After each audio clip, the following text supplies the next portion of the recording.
Okay friends, क्या होता है कि कभी कभी हम कोई सॉफ्टवेयर इंस्टॉल कर लेते हैं और उसको टास्क बार में ले आते हैं एंड फिर उसको ओपन करने की कोशिश करते हैं तो हमें कुछ इस तरीके का प्रॉब्लम मिलता है।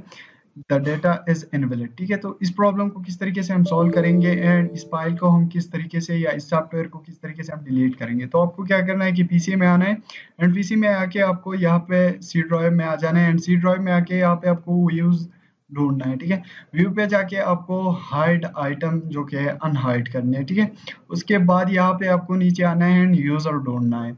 उसके बाद आपको एचपी एंड एचपी के बाद यहाँ पे आपको मिल जाएगा एफ डेटा। ठीक है, तो आपको इस एफ डेटा पे क्लिक कर देना है। उसके बाद रोमिंग पे क्लिक कर देना है। रोमिंग पे क्लिक करने के बाद आपको यहाँ पे जो कि माइक्रोसॉफ्ट ढूंढना है, तो यहाँ पे मैं ढूंढ लेता हूँ माइक्रोसॉफ्ट एंड ये देखिए यहाँ पे माइक्रोसॉफ्ट है, तो मैं इस पे क्लिक कर लेता हूँ। फिर इसके बाद आपको इंटरनेट एक्सप्लोरर पे क्लिक कर देना है।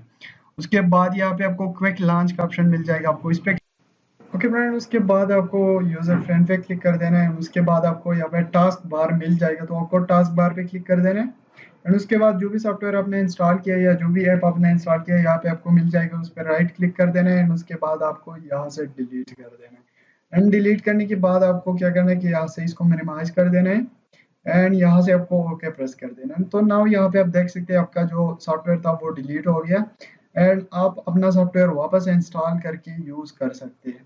सो आई होप कि आप सबको वीडियो पसंद आई होगी। अगर वीडियो पसंद आए तो वीडियो को लाइक एंड हाँ, अगर आपने अभी तक हमारे चैनल मैक सर्विसेज को सब्सक्राइब नहीं किया है तो जल्दी से सब्सक्राइब करके बेल नोटिफिकेशन ऑन